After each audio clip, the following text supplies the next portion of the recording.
This is your sleepless god back with what if Percy was trained by Persephone and Hades?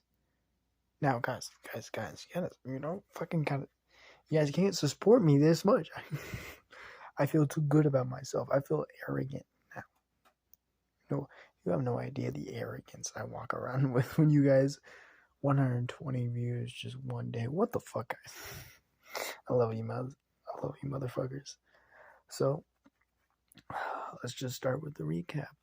Last time we left off, uh, Percy was fighting, uh, I think it's a manticore. Correct me if I'm wrong on this one, but I believe it's a manticore, but I have no idea. Uh, snake, tail, lion, head, eagle, body, I believe. That's what it is. Was fighting that. Had to push himself to his limits and actually had to use one of his 10 chains, a boost, basically a double times boost, to cut off one of the manticore's uh, limbs, particularly the tail, and then slice the head off, getting a cool jacket out of it. When Percy did that, he started hearing police sirens and police officers yelling. So he knew his father, he knew the water was going to save him no matter what. So he basically just fell into the water safely and soundly. Got a little bit of a talk between him and a spirit of sort of a spirit. Got out. Percy, Annabeth, all of them went onto the train. Got to the final destination that they could go onto that train. Incredibly hungry, they go into a restaurant, not really realizing that Percy's the only one with cash and he only has like $41 to his name. That's where everyone felt the anger, the rage, the everything else come closer to them as Ares, the god of war, popped out, paid for their meal. Sort of. As Percy, yes, words. As Percy excused himself for the bathroom, hopping out of a window and stealing the crown of Hades from one of Ares' saddlebags, putting it into his pocket, talked to Ares for a little bit, took his side quest to get his shield. He got his shield with not too much bad things happening. Getting back, giving Ares his shield. Ares gave the crew a bag of changed of clothes and double stuffed Oreos.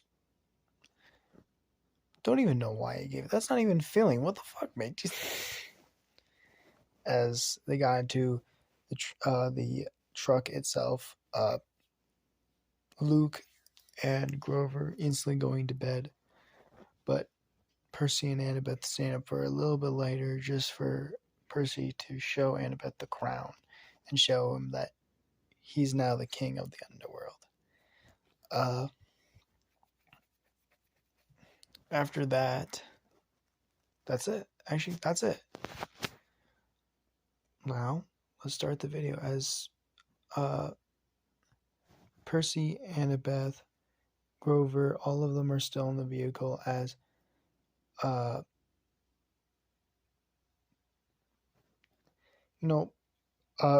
Percy already knows he can talk to horses, so he instantly already starts talking to the zebra. Starts talking to the zebra, trying to figure out what's going on. As the zebra starts telling Percy that these people are actually not zoo, like they don't go to a zoo. These are like illegal people that shouldn't be doing this kind of stuff. So also with not the fear of the lion as much, because the lion respects Percy way too much. And the zebra, being part of his kind, will not attack. So they actually free the animals instantaneously. As the lion actually gets really close with Luke, surprisingly. Uh, Luke actually gets it actually slow blinks with Luke, in particularly. It's weird. But Grover gets attached to the other animal, not particularly the zebra, because that's Percy's. That no one really knows what it is. It kind of looks weird as they start basically taking care of them again. Uh,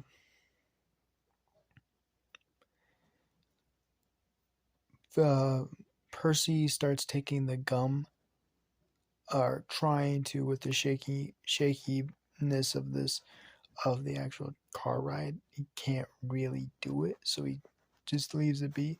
But they do cut off the balloon from the horn's head, and starts actually trying to get them to eat and drink and get it well. But when they stop, they put them back in the cages. They don't lock them up, but they put them back into the cages, as they all hide from each other. They both hide. All of them hide. As Grover, Luke, and Percy are all like trying to hide, trying to look like cabbages and meat, as one of the guys, this fat guy, just this ugly fat guy, walks in, and he starts talking shit to the lion.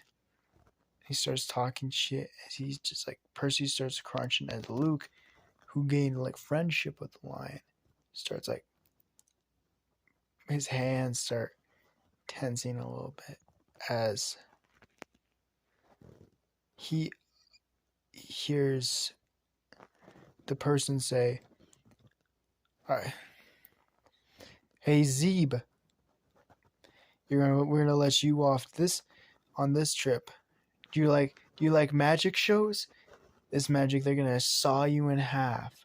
As Percy hears that, as he says, "No, they are not," and just gets out without him noticing until the last second, and just wham, punches him in the face as hard as he can go.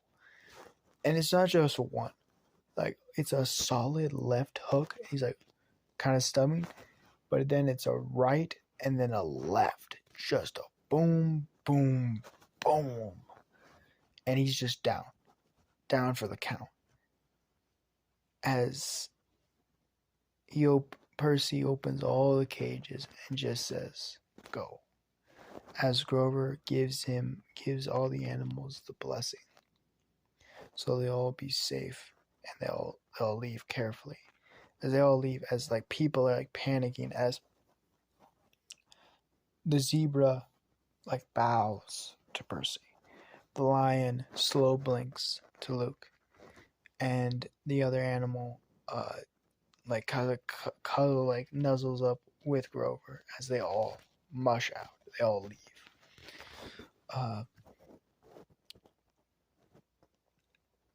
As when they all get out, Percy, Grover, and all four of them, Luke, Annabeth, and Grover, like, Percy's like, "Hey Grover, what was that enchantment that you're giving them? I heard a couple of words," as they like take a left turn.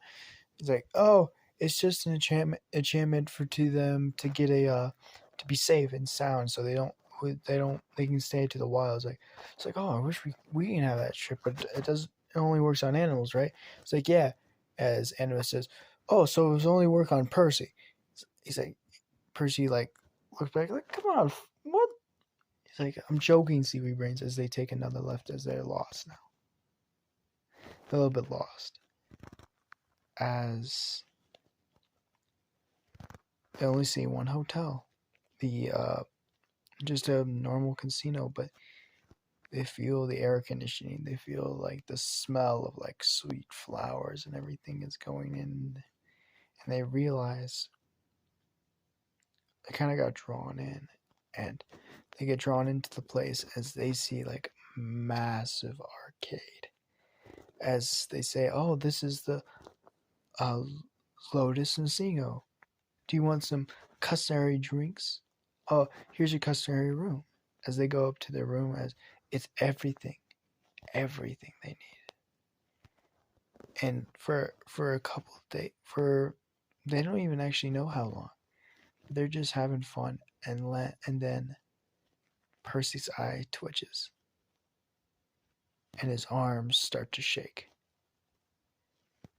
as he activates, as his chains activate, both of them on the same double chain activation. So he has a 4-time boost as the effect of the Lonosuke Casino realizes what it did instantaneously. As he realizes what this place actually is a trap, as he gets Luke from the it's like a Pac-Man game, but it's like it's basically Pac-Man. He gets Luke from Pac-Man, Grover from the from the switching between like people shooting hunters, the redneck shooting the deer. It's the deer shooting the rednecks, and he gets that, and he gets Annabeth, and he says, "We gotta fucking go." As like Annabeth's like, "Oh, what do you mean?" As Luke kind of got it instantaneously when Percy started explaining. He's like, "Oh shit, we've been here for too long." Annabeth had to hear hairy spiders. Hairy spiders are everywhere, as she finally realized. But Grover was kind of like, what if we stay here for a little bit longer? As they didn't like Percy didn't deal with like the expectations because double boost. He had a double boost, so his own like everything senses everything was heightened to the point where he realized what this thing is. So he got out of there. 2 days. They had 2 days more than they would naturally. There's still storms in the sky and there's still lightning in the air, but it's less. It's not as bad as they thought. As Annabeth, Percy, and all of them are like, what are we supposed to do now? As Annabeth calls a cab, they all hop in the back as Annabeth tells the location of hell, or the underground, and says, as the he's like, "Oh, that's a long trip. You're gonna have to pay up front." He's like, "Do you take?" She's like, "Do you take casino cards?" As like, "Yeah, they're just like regular cards, aren't they?" He's like, "At least most of them are." Like, let me check it. As he looks at the card, he swipes it as like a bunch of numbers start twisting around as he sees infinity. As he's like, "Your Majesty, your royalty." As he hands the card back. He's like, if you step on it, you'll get extra. You can keep the change. And that he never left 90. Who is all gas. But this gives times for most of them to rest. That Lona Casino thing gave him a little bit of time to rest, but now it's time to strategize, to talk. And now Percy starts talking about his dream. Talking about, because he remembers it completely clearly. Because in the Lotus Coliseo, he thought this was not important. We can talk about this later. It's not that great. But now he's like, hey, something's down there. Something down there in Tartarus that is going to crawl up. And I believe you know who it is. As Annabeth looks over and says, yeah, Yep, I know who it is. It's like Grover is completely lost, but Luke realizes it can't be. The father of the gods, as he says, Kronos. What is it? What is it? It can't be him, right? Like someone. He's still down in the depths of Tartarus, cut into pieces. He couldn't have stolen the Master Bolt or the crown, as like all of them. He's like, yeah, but what if they took other people to do that? He's like, campers from Half Blood. He's like, I'm just saying, maybe.